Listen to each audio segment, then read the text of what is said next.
സൈഫുദ്ദീൻ. തീർച്ചയായും പോത്തുകല്ലിൽ നിന്ന് മാത്രം ഇന്നലെ ചാലിയാറിൽ നിന്ന് 71 മൃതദേഹങ്ങൾ കണ്ടെടുത്തിരുന്നു. അപ്പോൾ ആ ഭാഗത്ത് ഇനിയും മൃതദേഹങ്ങൾ ഉണ്ടാകുമെന്നുള്ള സംശയങ്ങൾ ബാക്കിയുണ്ടല്ലോ. ആ നിലക്ക് ആ ഭാഗത്തെ തെരച്ചിലും ഈ സമയം പുനരാരംഭിച്ചു കാണുമല്ലേ? സൈഫുദ്ദീൻ, തീർച്ചയായും അവിടെ നമുക്ക് ആദ്യം കിട്ടുന്നത് ഒരു 3-4 വയസ്സുള്ള കുട്ടിയുടെ മൃതദേഹമാണ്.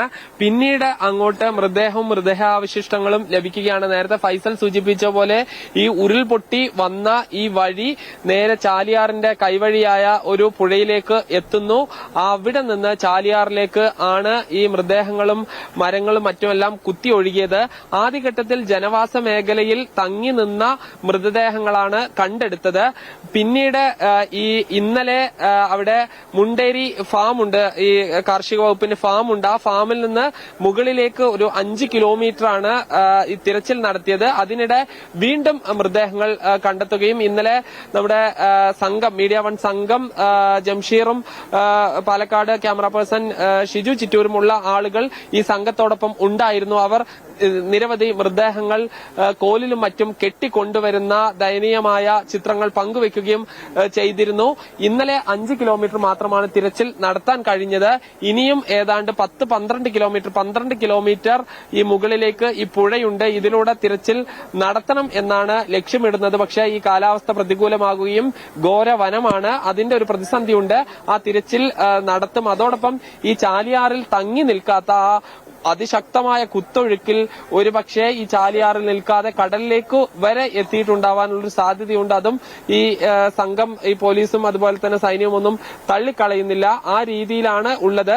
നിലമ്പൂരിൽ ഈ നിലവിൽ പോസ്റ്റ്മോർട്ടം പൂർത്തിയായ എല്ലാ മൃതദേഹങ്ങളും ഇങ്ങോട്ട് കൊണ്ടുവരികയാണ്. ഇപ്പോൾ ഈ മഴ തുടങ്ങിയിരിക്കുകയാണ്, ശക്തമായ കോടയുണ്ട്. ഈ ഒരു സ്ഥലത്തിന്റെ ഈ കാലാവസ്ഥയും മറ്റും വെച്ച് സ്ഥിരം കോട ഈ പ്രദേശങ്ങളിൽ രാവിലെയും വൈകുന്നേരങ്ങളും ഉണ്ടാകാറുണ്ട്.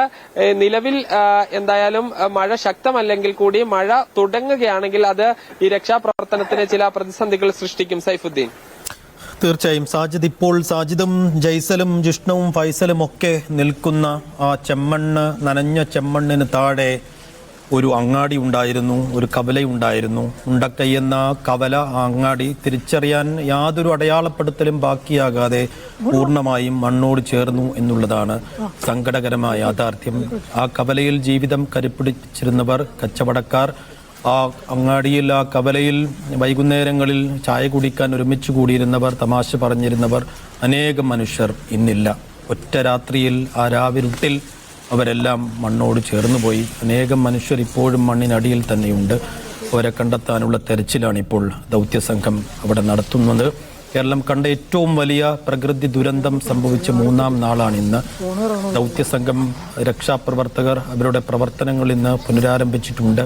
രക്ഷാപ്രവർത്തനം എന്ന് നമുക്ക് ഈ ഘട്ടത്തിൽ പറയാൻ കഴിയുമോ എന്നറിയില്ല. എന്നാലും അത്ഭുതകരമായി ജീവന്റെ തുടിപ്പ് എവിടെയെങ്കിലുമൊക്കെ ബാക്കിയുണ്ടെങ്കിൽ അത് തിരഞ്ഞുള്ള, അത് അന്വേഷിച്ചുള്ള പ്രവർത്തനങ്ങളും പ്രയത്നങ്ങളുമാണ് NDRFും സൈന്യവും ഒപ്പം മറ്റു ദ്രുതകർമ്മ സേനാംഗങ്ങളും ഉൾപ്പെടെയുള്ള രക്ഷാപ്രവർത്തകർ അവിടെ നടത്തിക്കൊണ്ടിരിക്കുന്നത്. അത്ഭുതങ്ങൾ സംഭവിക്കാം, അങ്ങനെയുള്ള ചരിത്രവും അനുഭവവും നമ്മുടെ മുന്നിലുണ്ട്. അതുകൊണ്ട് പ്രയത്നങ്ങൾ നടത്താതെ പോകരുത് എന്നുള്ള നിർബന്ധ ബുദ്ധി രക്ഷാപ്രവർത്തകർക്കുണ്ട്.